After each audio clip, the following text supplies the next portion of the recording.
All right, Sky and Scroll absolutely dominated EU, 738 points with some truly insane consistency. If you look at their match history here, 3rd, 10th, 5th, 1st, 24th, worst game, 7th, 2nd, 5th, 8th, 11th, 5th. Unbelievable. Elims, they got 57 in comparison to Veno and Curve's 87, which obviously is a little bit lower. But look at their average placement, 6.83. Way better than any other region, even like OCE, Asia, all that other stuff. So the consistency these guys had was truly insane. So I'm going to jump in, figure out what's going on. Alrighty. So very, very similar to Veno and Curve on NA. They do land North Battlewood Boulevard. I imagine each team were probably just watching how the other was playing and just copying a lot of their strats. Sky and Scroll been landing here all season. If you've watched my video on Scroll in the solo Victory Cup, whatever it's called, not Victory Cup, solo series, you'll know he landed here as well. So, you know, very, very familiar with the draw spot that's been landed here all chapter. So yeah, one of the main advantages they had, of course, was the fact that there's two teams fighting to the south of them. So two teams in the south here, as you can see. So, you know, they got pretty free tags on them. If I skip ahead, yeah, a couple free tags there. That's like 100 almost from there. And we also saw right off the rip as they landed up on the hill. So like up here instead, both of them, rather than landing down here, they got a couple free tags on the teams that are fighting for some reason on this gas station too. Mid game's kind of boring, so I want to use Assyrian to show you exactly what they do. So in this game, the one I'm looking at is game number 3 of day number 1. As you can see, they're of course North Balwood. There is a big hill here, which is the one that they landed on already. And as you notice, if I skip forward a bunch, they just basically sit on this hill for quite some time, right? Scroll goes back down here. This is the second zone here. And then they pull back up. They stay here. And then they're in Storm. And then when the 5th zone appears here, they kind of rotate in late, as here they are in this position here. And then zone pulls on them. So lucky 6th pull for them in this instance. But basically, they didn't really need to leave because this was a pretty good zone pull for them. Game 1 here, very, very similar. You can see they're in Storm. You can see they actually ended up getting into a fight over here with Forg. I think they knocked him out the sky.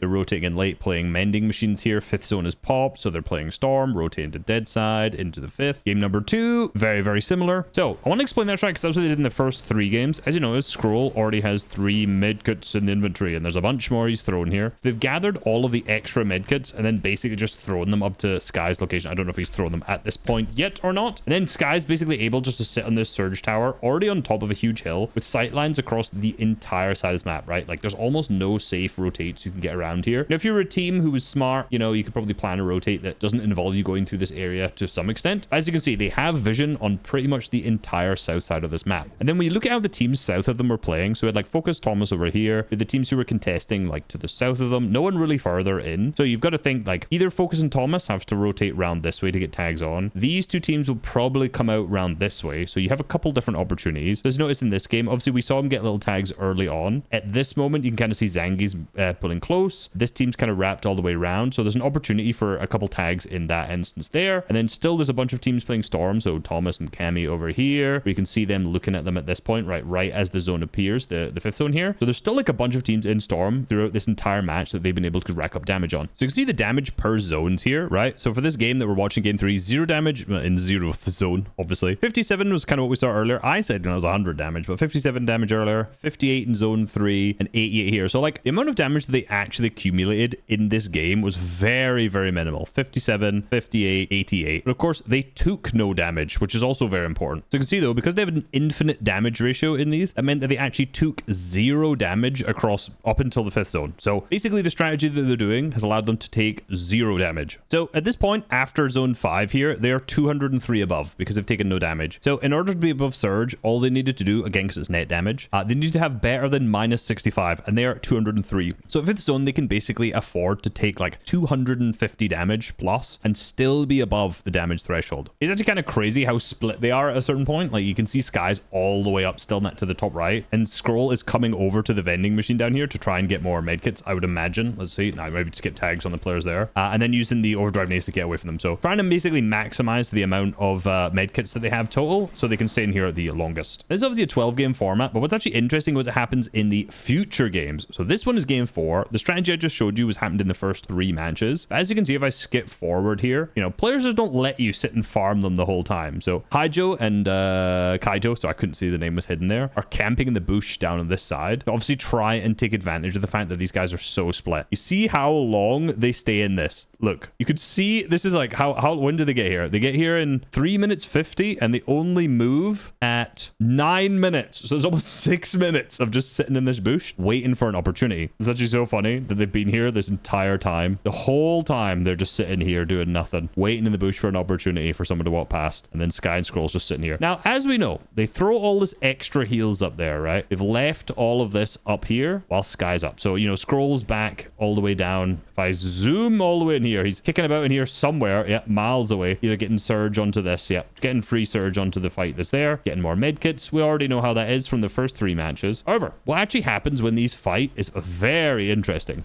Side tangent, I actually really like this new style of base that we've got here, which is like metal ramps all the way up to, you know, obviously make sure you don't get chopped out. You've actually got some hard builds, and then just wood on the side so that you're like way connected. Like, this is still such a pain to chop out because it has so many different layers of builds, and you've got some metal, but you're not like committing too many mats. All right, so obviously these guys have been sitting in the bush with like no builds and only 2 chug splashes, and now because they've been waiting for so long, you can see obviously their white HP is going down, so they can't just stay here forever. So they fizz med bomb, and Sky immediately dips.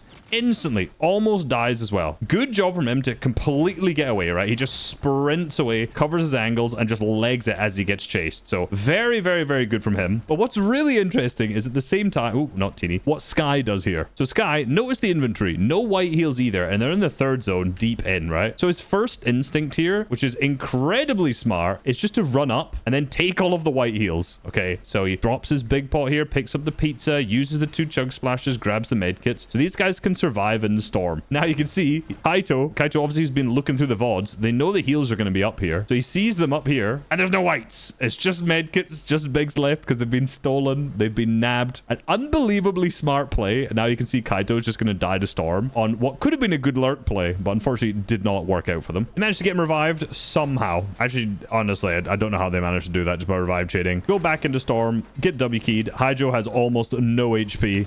Into the full box, and he's dead, not by Sky and Scroll. But of course, third-party play basically just didn't really work out for them at all. The whole point of this is how the team's strats then kind of evolve over time. Now, eventually, Sky and Scroll do push Kaito as he's the final one left remaining in Storm. Lovely little ramp slide there, I must say, with the ramp flip. Kaito, I was about to say, goes down. He is yet to go down. Nice little right-hand peek. Jumps up on the left. Gets Kaito out. So yeah, managed to get an Elim early. I don't know where they're at surge-wise this game. I can actually check. So it's obviously hurt them a little bit. It was the 3rd zone where they ended up getting chunked here, but like they still managed to deal the same amount of damage as they took. So it took around 100 plus when Sky got jumped, and he dealt 117. And then after that, in the zone in the fight we just watched, like they way out damaged the amount that they took in those fights. So, you know, despite the fact getting a little chunked to getting jumped earlier, like they still managed to be pretty positive above. I realized I've had all of the wrong games open on Assyrian.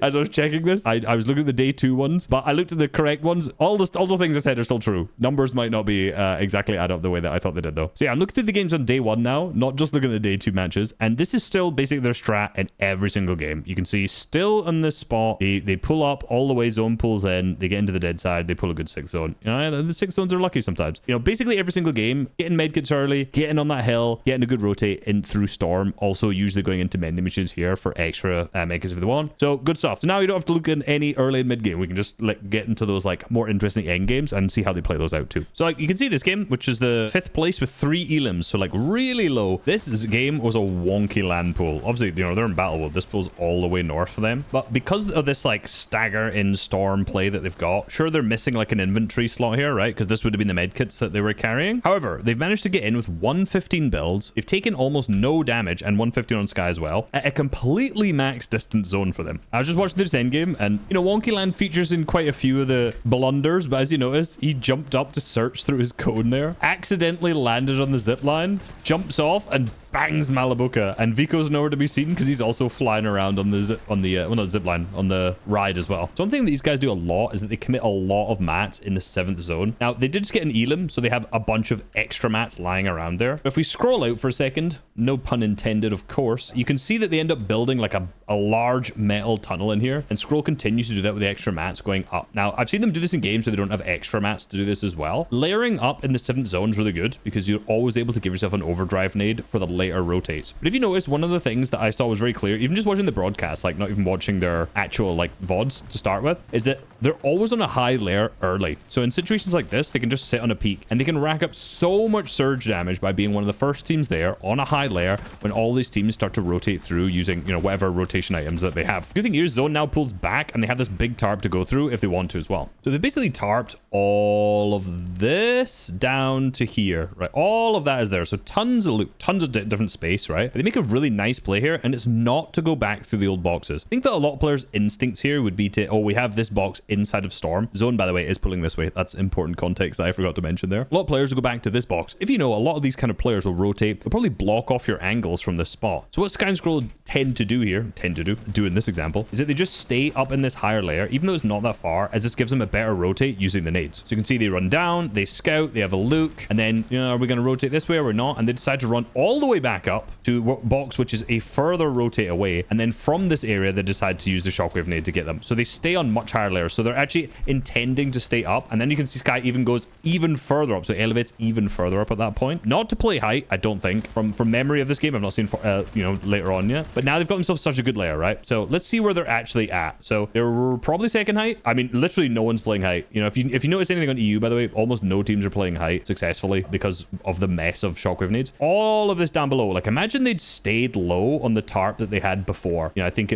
can I find it? Where is it? Will I be able to find it? Yeah, their tarp before was this box, which is right at the edge. Like, imagine they tried to go from that spot where Harry is now all the way through. Super tough. But instead, they elevate it up. Now they have this great second height layer. Tons of mats. They don't have to worry. You know, height would spray them if there was a height, of course. But they've just got such a good layer. They can rotate anywhere from here. They can shoot anyone. They can do really whatever they want because they've elevated away from everyone else. Also, some very cool pre-edit tech here. As you see, Sky is holding the wall below and in front of him here. I don't think Scroll's getting a message that he's meant to shoot this. And he replaced, and you could do, can you do it with that far below you? I think I've never seen someone do a pre-edit on a tile below from this angle before. But that is incredibly smart. And now, I don't think they end up getting anything out of this. Like, I don't think they get the refresh onto Vico, even though he is in the box and they can double spray. But like, that gives them so many nice opportunities. I don't know how another Snarls this would be useful. Cool little bit of tech, I would say. Very importantly, this is the same thing that Veno and Curve were doing as well. That every single rotate, you know, they're in a good spot, right? He's up on a high layer and they're waiting to go. So he's already holding the edit before the zone pulls in case the zone pulls max, and then they can instantly shockwave. They can be the first to go. The zone here pulls back, and of course, these guys tarp a lot. This is going to be one of the things that I'm going to mention later, is that they tarp so much. Almost every opportunity they can, they're building, right? They're not doing like risky rotates where they just shockwave. I keep saying shockwave, overdrive to front side or whatever. They literally just tarp as much as they humanly possibly can. All right, so as I noticed, the zone pulls full north, so they don't need to do this overdrive grenade tech. And I want to show exactly kind of how they move in this zone. So as you notice, they're already kind of on this right side, with the zone then pulling all the way back up this way. But if I just follow them with the map, you should be able to see they immediately run back into this right side. And a lot of players here try to stay in this front area right here, which is, you know, Truly, Chris, Lusha. All these other teams are like staying right at the front. And as you notice, as we just play this, there's going to be so many more teams who end up in this position, right? You see a bunch of players going into Storm and all that kind of stuff. Yeah, Sky and Scroll instead are just sticking on this far front right side here. Keep going. You can see the exact same thing they do. All the people are at front. There's also a lot of people in their layers here too, but they're staying full right all the way through this. I'm going to speed up just so we don't have to watch the exact same thing as we go. Keep going, keep going, keep going, keep going. They're still on the right side here. Still.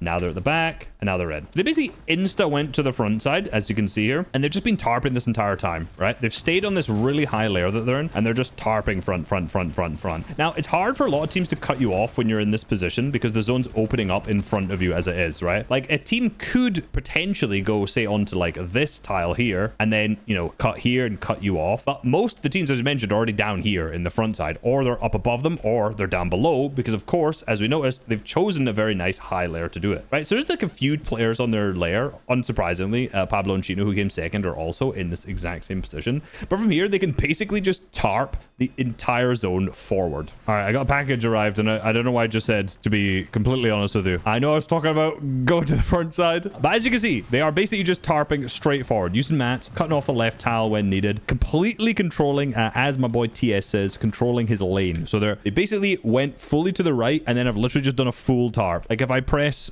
the free cam here and just go through, like, this entire tarp is theirs. Here. You can see, and this is where they started. This was like the ramp up they did earlier. So literally have just gone right one and then just tarp this entire way in. Oh, imagine they had a harpoon right now. If they had a harpoon right now, that's free loot right there. All right, now as that next zone's closing, as you notice, just about to end here, and the zone's going to pull over to the left. So it pulls kind of back and down. So previously it was this direction, and now it's pulling over to this way. And they're kind of at the back backside in an awkward scenario here. Because they didn't go deeper in this zone, they kind of have to use an overdrive grenade here. If they were in this position, they could kind of just tarp around the edge where there's going to be no one. But they're in kind of an awkward spot. So they're obviously high layer, which is good here because they managed to stay up during this early zone. But they're kind of forced to use one of the overdrive grenades. Do the same thing. Hit it. But unfortunately, they do get split here. So not great, but they do a really good job of just sprinting to the front side here, right? Now, they're way further than anyone else. So obviously, they just flew deep in. Whether they were together or not doesn't really matter. But you can see that they are the furthest team here. So they've managed to just jump and bunny hop over the entire lobby at this point because they saved their overdrive grenades and because they're on a high layer. Very, very important. They're on a high layer. So now they can splash, keep themselves up, and still have tons of mats to tarp in as well. And as you notice now, Sky will just sit and tarp. Very, very similar to every other game. And what's important from this is that they have a massive tarp behind them, right? In the storm because they've tanked. And they have a bunch of space they've just tarped from, which means they now have time, right? So one of the most important things in endgame is actually just having time to do stuff. You know, if you're at the backside of storm, you get shot and you're a team who sucks. Well, I mean, you're then gonna have to, oh, I've got to get to front side, then I've got to sit and pop my big pots, and I got a mini and all that. Yeah. But in this instance, by getting front, doing a tarp in storm, chug splashing, they have so much time now. As the zone opens, they can just both sit and look. I think I can't remember which one of them gets an elim here. You know, Sky goes a little bit more ahead. I think it might be him or Scroll manages to get one. But again, all this time, Scroll is sitting looking for something. He's looking up. He sees Fishy up above him. There's people down below. Which when do they actually end up looking for someone? You know, you can see there's no panic here because they have the time to do everything. Now, because they have this tarp, just as the zone's about to close, together they can sit and double spray. You know, there's so many teams who are sitting panicking here, whereas these guys can just sit and frag out. I say frag out. They got a single elim, but you get the gist. So as they get that elim, the next zone then pulls north. So, you know, it was kind of like this, up, down, and then up to the left. So pulls far. So yet again, when it pulls far here, as you can see, most people are at the backside. So, you know, there's not very many people who actually like go deeper on zone transitions. It's a pretty good strat, by the way.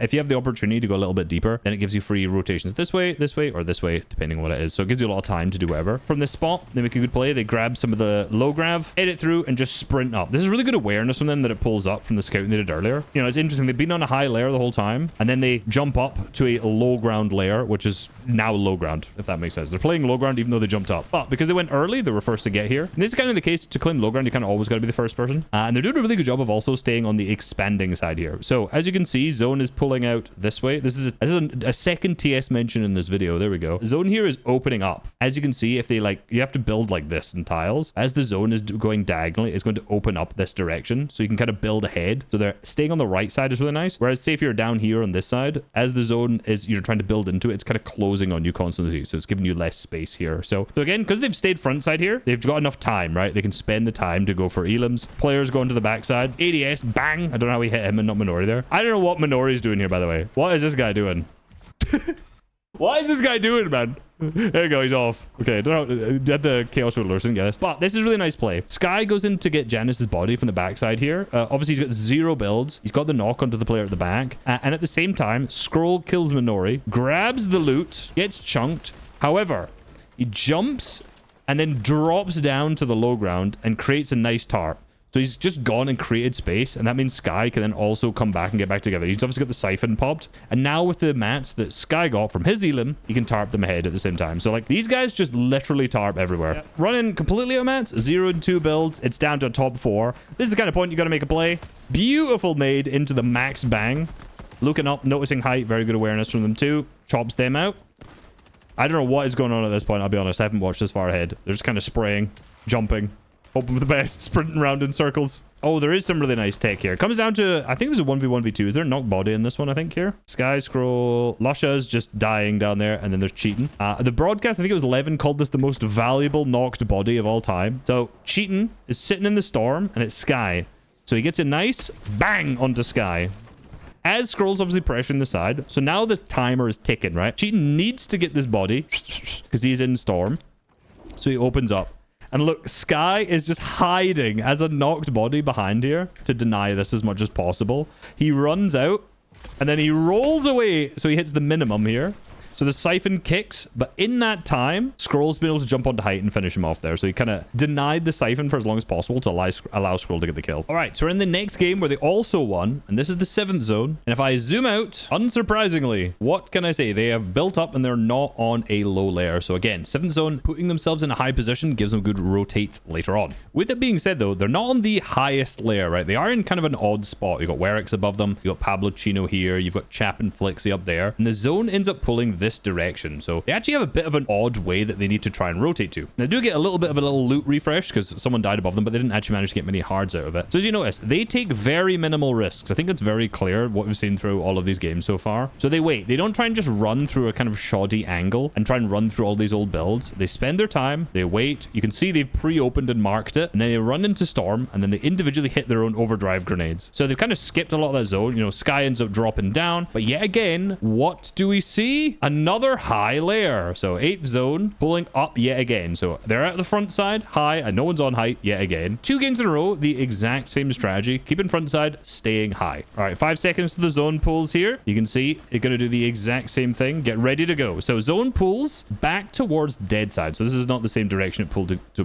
last game. Pulled this way, or earlier, sorry. So you can see it's pulling towards the dead side here. So this is what they're always doing. Every single zone before it opens up, you know, they're pre-nading. They're always pre-nading towards the dead side here. Because if they can just hit a little pre-nade, be the first ones here, they immediately have low ground claim because nobody's there. As you see, they hit the nades. First ones here, yet again, very similar to the previous games. Now, they don't actually, like, claim full low yet. This is probably too early to claim low ground. In particular, when zones pulling like this, you're going to get cut off. Sky, tarps on front side. Now, again, because they're here so early, they have so much time. Yet again, let's expand on the idea of time. So, he's able to get, Scroll's able to get a good elim onto Volko there. And then he will later, I think, overdrive grenade to that loot to make sure he's got, I think it's only a more like siphon mat. So, he doesn't get too much out of it, but still absolutely worth it. So, again, they have time. Now they're at the backside, yet again, hit the nade. And I love what Scroll does here. It's obviously clear he's in front, right? Because Repairs has kind of gotten, he's gone onto a higher layer here. Whereas Scroll is down below, and now he's managed to claim low and kind of cut this off from everyone else. Similarly, they go to the full right, as we've seen previously, cutting off the right side of zone to get themselves in here.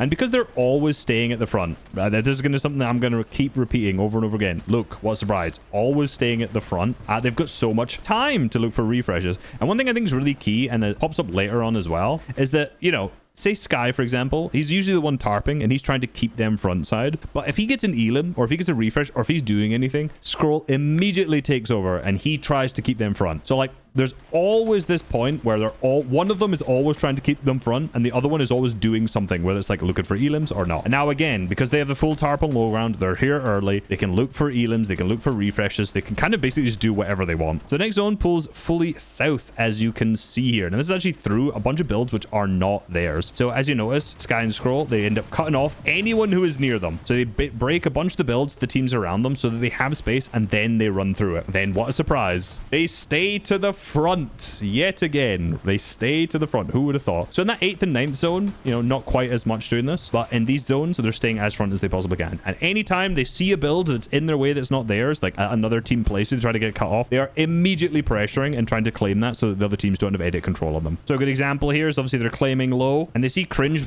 land on their low ground, and basically they just insta-key them. They just insta-wipe them out. Anyone who comes close to them, they're just super aggressive onto them and get them off the layer and to claim it for themselves. Now, once they're in the zone here, you can see they've done what's called the airplane strat. They've created 2 boxes. Now, this gives you tons of options. It's very hard to get cut off if you do this. And they pre-nade as well and get a nice little elim onto Dharma at the same time. So this is in the instance that if the zone has to pull in a really awkward way. So say, for example, here, if zone has to pull like wrap around this way, they have the increased movement speed already. And they can just get to front side faster because they have the movement speed already anyway. But it pulls back through their tarp, so they're kind of chilling. Now, because they can pull back through their tarp here, they have the option just to kind of play pumps out together. They can just look for angles. They can kind of just do really whatever they want. Similarly, I guess unsurprisingly, they stay front side. Who would have thought? But you can see anyone who comes near the layer. I think it's Dennis. Yes, Dennis here. Both just double spray. Ends to get the free kill, so they get a nice little refresh on low ground, and it's like 20 builds, which is very, very nice. Again, this is favorable because it pulls back. Another nice refresh onto Frantic there again. So again, all the scuff players usually will drop down into this. As you notice, right there, Scroll took over and started tarping because Sky was the one who was grabbing the loot from that body. So, you know, one of them is always keeping forward, as I already said. It's kind of the main crux of their endgame playstyle. You know, this game then comes down to like a 1v1v1 v2 or 2v1v1, wherever the numbers are, gets a nice elim,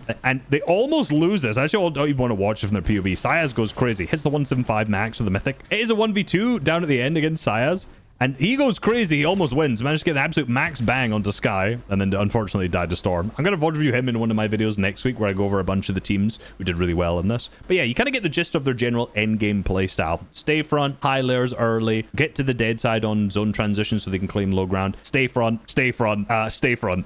Now, I can't talk about them without talking about game 11. They were in a potential losing situation where Chino and Pablo contested them off spawn. And look at the drops that we've got. I need to slow this down here. So as Sky's dropping in, he's noticing he's being contested off spawn. He knows exactly what's going on, and their drops are fantastic. No, it seems a little high, right? It seems like he's a little high for landing onto the chest, which is on the other side of the hill here. But you can see he's going for the tree. He actually gets bumped by Scroll, which is hilarious. But instead, he hits off the rock, slides and grabs the AR, turns around and manages to kill Pablo, who got the gun. And then Chino is also dead there. So 2 free elims off spawn is what it ended up being, with the initial goal here obviously being to like hit off the tree and then slide down. But it's actually interesting. I didn't notice that Sky had bumped him to start. So as you can see, Scroll hits the slide too. And that's funny. He's obviously done this enough. He knows to pickaxe that little tree to break it so he can slide in. So it's funny. You can see he's like about to get out dropped by Chino. In comes Sky to grab the loot in the final match.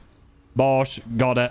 Absolutely no problem. Scroll probably also, because because Chino's gliding, right? Chino's gliding, but Scroll is flying. So I think even if Sky hadn't managed to grab this, I think Scroll still would have got the floor spawn before Chino. How long does it take him still to land? Let me see. It was pretty 50-50 there, you know. Unfortunately, he doesn't get it, and then obviously Sky managed to get it. So this actually like won them FNCS. This play potentially could have lost them at total had Pablo and Chino managed to win off spawn. Yeah, these guys are truly nuts. Their consistency is unbelievable. Interesting seeing what they can do at the summit later this month, next month. That's what it is. Like the video, subscribe, play the Resubs training map, Training Hub version 2 by searching Resub Endgame.